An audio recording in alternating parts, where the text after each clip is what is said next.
আমাদের জীবনে সকল সমস্যা আল্লাহর পক্ষ থেকে মানব জাতির জন্য রহমত।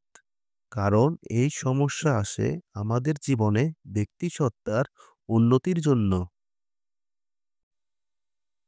আপনার পরিবেশ পরিস্থিতি আল্লাহরই দান। এগুলো নিয়ে আল্লাহর কাছে অভিযোগ করা বন্ধ করুন। যে সময় এবং পরিবেশ আপনি পেয়েছেন এইসব আল্লাহর পক্ষ থেকে আপনার জন্যই নির্ধারণ করা। আপনি শত চেষ্টা করেও সেটা পরিবর্তন করতে পারবেন না। আমাদের জীবনে সকল সমস্যা আল্লাহর পক্ষ থেকে আমাদের জন্য রহমত। কারণ এই সমস্যা আসে আমাদের জীবনে ব্যক্তিসত্তার উন্নতির জন্য। যদি ভদ্রতা দেখানোর পরিবেশ না পাই, তাহলে কিভাবে একজন বিনম্র মানুষ হতে পারব? যদি বিপদে ধৈর্যের পরীক্ষা না দিতে পারি, তাহলে আমরা কিভাবে নিজের ধৈর্যের সক্ষমতা উপলব্ধি করতে পারব?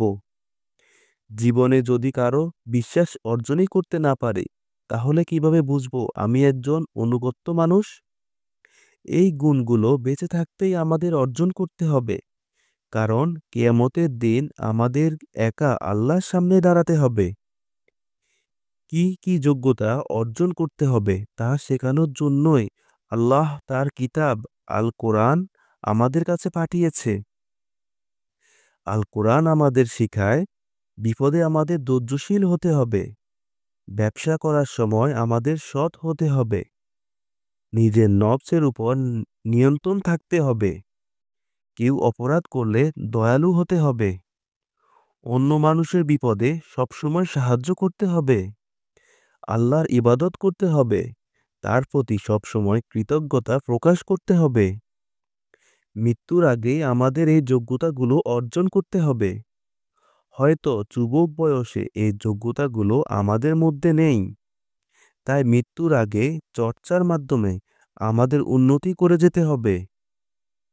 যখন প্রতিটা শিশু এই পৃথিবীতে জন্মগ্রহণ করে, সে ভবিষ্যতে ভালো মানুষ হবে না খারাপ মানুষ হবে, আমরা কেউই তা নির্ধারণ করি না। তবে আল্লাহ তাকে ভালো মানুষ হওয়ার সামর্থ্য দিয়ে সৃষ্টি করেছে।